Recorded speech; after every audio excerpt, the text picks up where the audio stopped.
தென்னாடுடைய சிவனே போற்றி, எந்நாட்டவர்க்கும் இறைவா போற்றி. ஓம் நம சிவாய.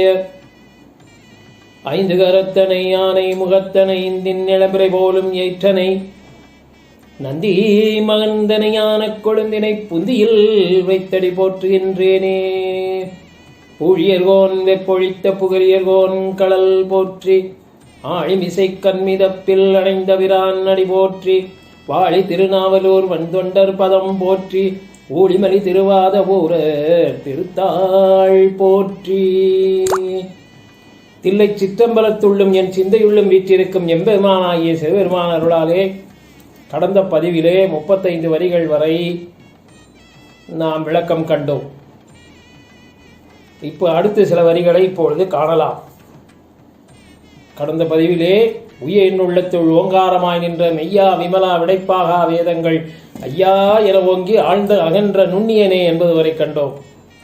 அடுத்த வரிகள் வெய்யாய் தனியாய் ஈயமான் நாமிமலா பொய்யா எனவெல்லாம் போயகல வந்தருளி மெய்ஞானமாகி மிளிர்கின்ற மெய்ச்சுடரே, இஞ்ஞானமில்லாதேன் இன்பப் பெருமானே அஞ்ஞானம் தன்னை அகழ்விக்கும் நல்லறிவே என்ற வரிகளை காணலாம். வெய்யாய் தனியாய், வெய்யாய் என்றால் வெப்பமாய், வெயில் என்று நாம் சொல்லுகிறோம் அல்லவா, அந்த வெயில் வெய்யாய் வெப்பமாய் நிற்பவனே. தனியாய் தன், தன் என்றால் குளிர்ச்சி, தனியாய் குளிர்ச்சியாயும் இருப்பவனே என்று மாணிக்கவாசகர் சொல்லுகிறார். இந்த வெப்பத்தையும் குளிர்ச்சியையும் ஒரு சேர கண்டவர் திருநாவுக்கரச பெருமானார். திருநாவுக்கரச பெருமானார் சமணர்கள் அவரை சுண்ணாம்பு காலவாயில் இட்டுவிட்டார்கள். அவர் என்ன செய்தார்? சிவபெருமானை நினைத்துக் கொண்டே பாடல்களை இயற்றினார்.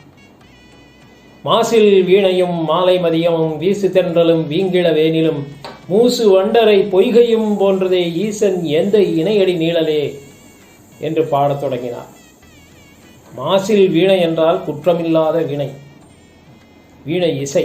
மாலை மதியம் என்றால் மாலை நேரத்து சந்திரன். வீசு தென்றல், மாலை நேரத்து சந்திரனோடு தென்றலும் வீசினால் எவ்வளவு குளிர்ச்சியாக இருக்குமோ அது. வீங்கிள வேனிலும், அது இளவேனில் காலமாக இருந்துவிட்டால் அது இன்னும் இனிமையாக இருக்கும். மூசு வண்டரை பொய்கையும் போன்றதே, வண்டுகள் இசைபாடிக் கொண்டிருக்கும் பொய்கை அதுவும் குளிர்ச்சியாக இருக்கும்.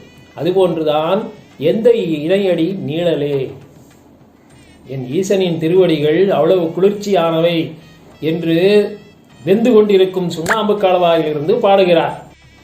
இந்த சுண்ணாம்பு காலவாய் என்பது இயற்கையாகவே வெப்பமுடையது. நாம் கடையிலே சுண்ணாம்பு வாங்கி லேசாக அது தண்ணீர் விட்டாலுமே அது கொதிக்க ஆரம்பிக்கும். பின்பு அதை உலையில் போட்டு சூடானால் எவ்வளவு வெப்பம் இருக்கும். அந்த வெப்பத்திலே திருநாவுக்கரசரை போட்டு விட்டார்கள். அவர் என்ன செய்தார்?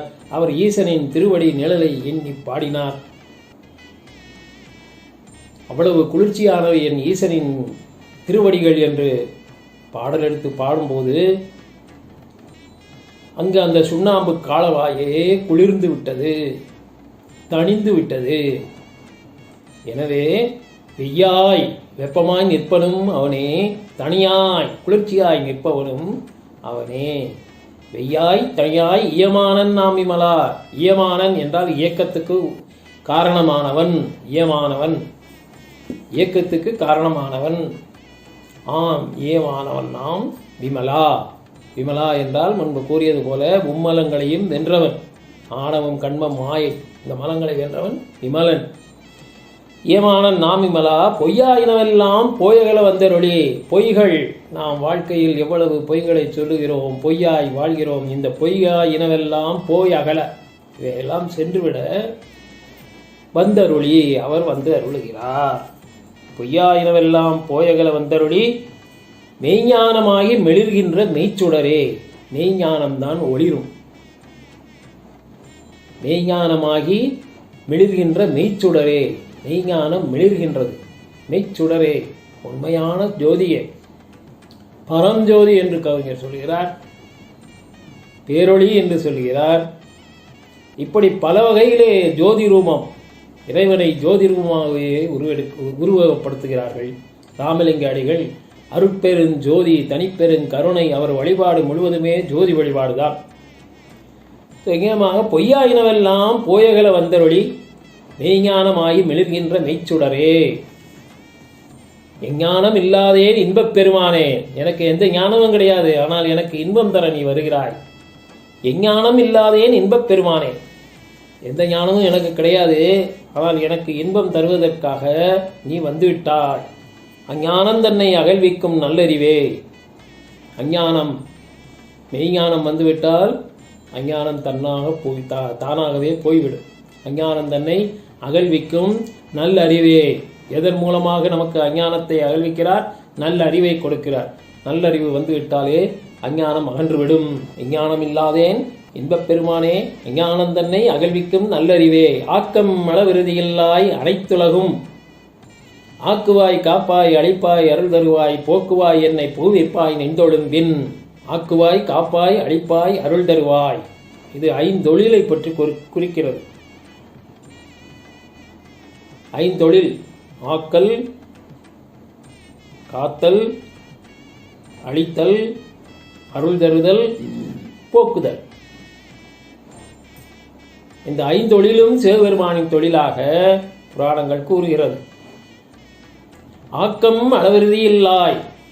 ஆக்கம், ஆக்கம் என்றால் பிறப்பு, அளவு, அளவு வாழும் அளவு, இறுதி இல்லாய் முடிவில்லாதவன், அவனுக்கு எந்த முடிவும் கிடையாது. ஆக்கம் அளவிறுதி இல்லாய் அனைத்துலகும் ஆக்குவாய் காப்பாய்.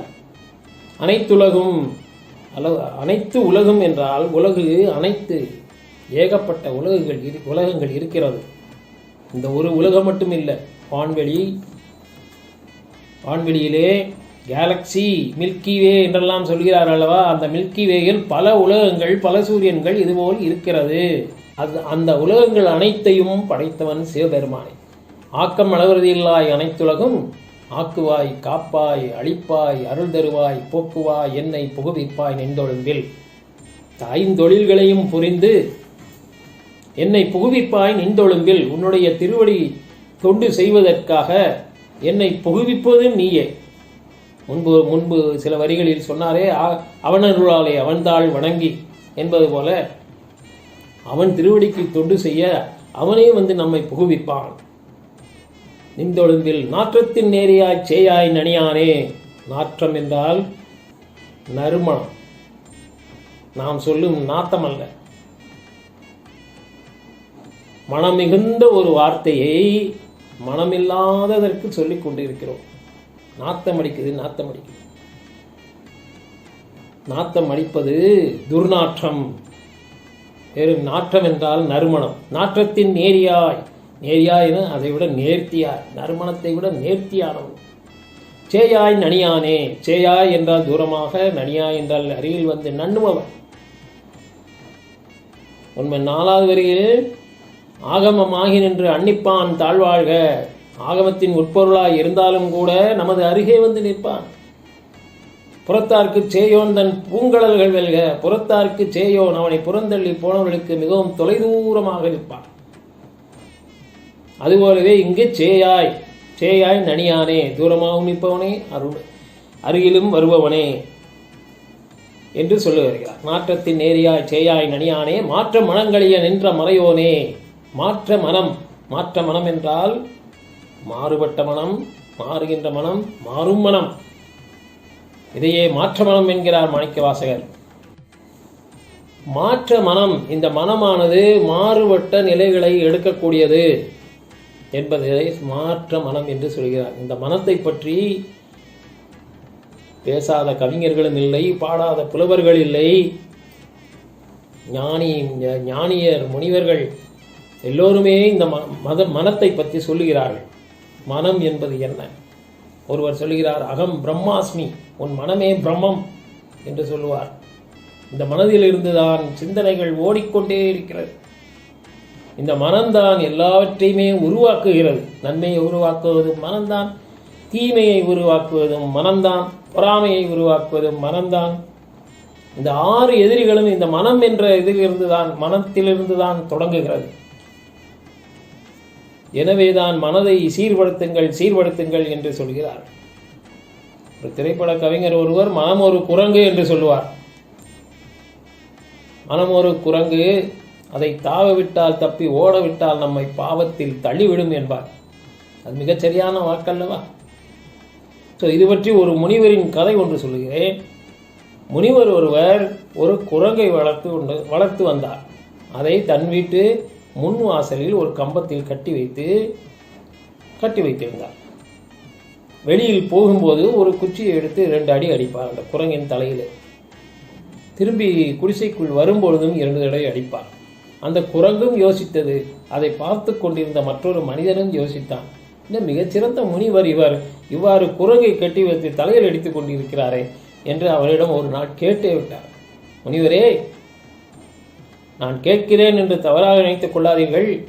இவ்வளவு பெரிய ஞானி நீங்கள், ஆனால் ஒரு குரங்கை கம்பத்தில் கட்டி வைத்து தினசரி அடித்து வருகிறீர்கள், இது என்ன நியாயம் என்று கேட்டார். அதற்கு அந்த முனிவர் பதில் சொன்னார், அப்படியா, நான் இப்போதே குரங்கை அவிழ்த்து விட்டு வருகிறேன், அதன் விளைவுகளை பார் என்று சொல்லி அவிழ்த்து விட்டுகிறார். உடனே அந்த குரங்கு இங்கும் அங்கும் தாவி முனிவர் தலைமையில் தாவி வந்த மனிதனின் தலைமையில் தாவி முடியை பித்து இழுக்க ஆரம்பித்து விட்டது. அப்போது முனிவர் சொன்னார், பார்த்தீர்களா, இந்த குரங்கு செய்யும் வேலையை அது கட்டுக்குள் அடக்கி வைக்காவிட்டால் நம்மை இப்படித்தான் தள்ளிவிடும் என்பதை சொன்னார். இதுதான் நமது மனம், மனித மனம் என்பது இதுதான். இதையே அடிக்கடி குச்சியால் அடித்து அதை அடக்கி வைக்க வேண்டும். இல்லாவிட்டால் அது தாவி நம்மை பாவத்தில் தள்ளிவிடும். இதைத்தான் அவர் மாற்ற மனம், அந்த மாற்ற மனமானது கழிய வேண்டும், மறைய வேண்டும். மாறுகின்ற மனம் மறைய வேண்டும், மனதெல்லாம் சிவன் நிறைய வேண்டும். இதைத்தான் சொல்ல வருகிறார். மாற்ற மனங்கழியே நின்ற மறையோனே. இந்த நின்ற மறையோனே என்ற வார்த்தையில் மிகச் சிறப்பு உள்ளது. உங்கள் மனமது சரியாகிவிட்டால் வந்து நிற்பான் அந்த வேதநாயகன். மறையோன் என்றால் வேதநாயகன், வந்து நிற்பான் வேதநாயகன். நிற்பான் என்று கூட சொல்லவில்லை, நின்ற என்று சொல்கிறார். மாற்ற மனங்களிய நின்ற மறையோன். வந்து பாரு, மனசை மாத்தி பாரு, அவர் வந்து நிற்கிறாரா இல்லையா, அந்த வந்து நின்றார் பாரு. இதைத்தான் மாணிக்கவாசகர் சொல்கிறார். தமிழிலே எறும்புகள் முட்டை கொண்டு திட்டை ஏறின் மழை பெய்தது என்று ஒரு கவிஞர் சொல்வார். எறும்புகள் தன் வாயில் முட்டையை கொண்டு பூமியிலிருந்து சற்று உயரமான பகுதி, திட்டை என திண்ணை, அந்த திண்ணையில் ஏறிவிட்டால் மழை பெய்யலாம் என்று சொல்லவில்லை, பெய்யும் என்று கூட சொல்லவில்லை, பெய்தது, நிச்சயமாக பெய்தது என்று கூறுகிறார். அந்த நிச்சயம்தான் இந்த மாணிக்கவாசகரின் வார்த்தைகளில் இருக்கிறது. மாற்ற மனங்களையே நின்ற மறையோன். நீங்க மாற்ற மனசை மாத்தி பாருங்க, சுத்தமாக்கி பாருங்க, அந்த அவன் வந்து நிக்கலைன்னா பாருங்க அப்படின்றது. அந்த மாதிரியான ஈசனவன். மீதி அடுத்த பதிவிலே பார்க்கலாமா?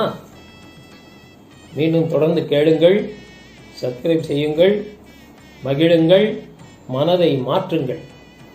வணக்கம். திருச்சிற்றம்பலம்.